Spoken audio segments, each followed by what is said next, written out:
আসসালামু আলাইকুম সবাইকে ওয়েলকাম করছি রুয়াজ খান আবেশ। আশা করি সবাই বেশ ভালো আছেন। টাইম আর যায় না, সময় যেন আটকে আছে। ব্রাজিলের খেলা দেখবো, কার্লো আনচেলত্তি ডাগ আউটে দাঁড়ায় থাকবে, এটা দেখার জন্য অধীর আগ্রহে বসে আছে অনেকদিন থেকে।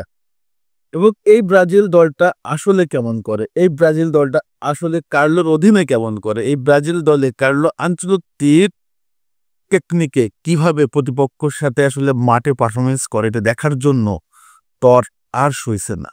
আমার না, প্রত্যেকটা ব্রাজিল ফ্যানদের মনের অবস্থা একদম সিমিলার। ব্রাজিল দলটা ইকুয়েডরের সাথে ঘরের মাঠে, ইকুয়েডরের মাঠে যে খেলতেছে একটা ইয়াওয়ে ম্যাচ, এবং কার্লো আনচেলত্তির প্রথম ম্যাচ ব্রাজিলের ডাগ আউটে। এখনো পর্যন্ত যদি আপনি দেখেন যে কার্লো আনচেলত্তি টোটাল 11টা দলের হয়ে 11টা অভিষেক ম্যাচ খেলছে, সেখানে অনলি একটা মাত্র ম্যাচ হারছে, 10টা ম্যাচ জিতছে। সো অবশ্যই কার্লো আনচেলত্তির অতীত রেকর্ড যথেষ্ট ভালো, এবং অভিষেক ম্যাচ রেকর্ড খুবই ভালো।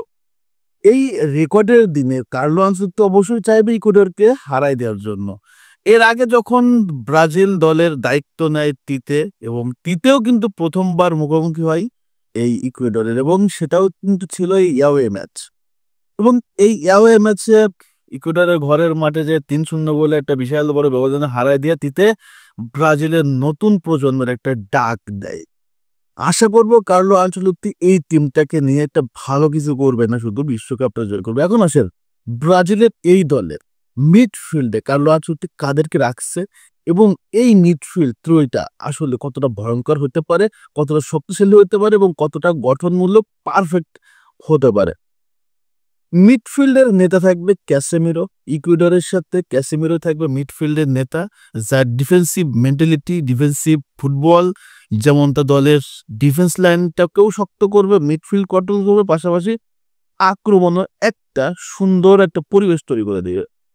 তার সাথে সহকারী হিসেবে থাকবে, অর্থাৎ মিডফিল্ডে তার সঙ্গী হিসেবে থাকবে ব্রুনো গুইমারেস, সেন্টার মিডফিল্ডার। আপনারা সবাই জানেন একটা অসাধারণ ক্যারেক্টার, তার ডিফেন্সিভ এবং অফেন্সিভ রোলটা খুবই দুর্দান্ত।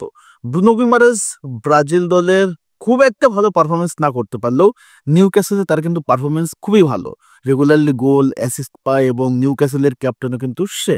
সো ব্রুনো গুইমারেস ব্রাজিল দলে নিজেকে ধীরে ধীরে মেলে ধরতেছে। আশা করব যে ব্রাজিলের মিডফিল্ডে একটা সময় কন্ট্রোলার হবে এই ব্রুনো গুইমারেস। একটা সময় দেখবেন মিডফিল্ডে স্নাইপার হবে হচ্ছে টনি ক্রুজের মতো। একটু সময় লাগবে, ব্রুনো গুইমারেসের একটু সময় লাগবে।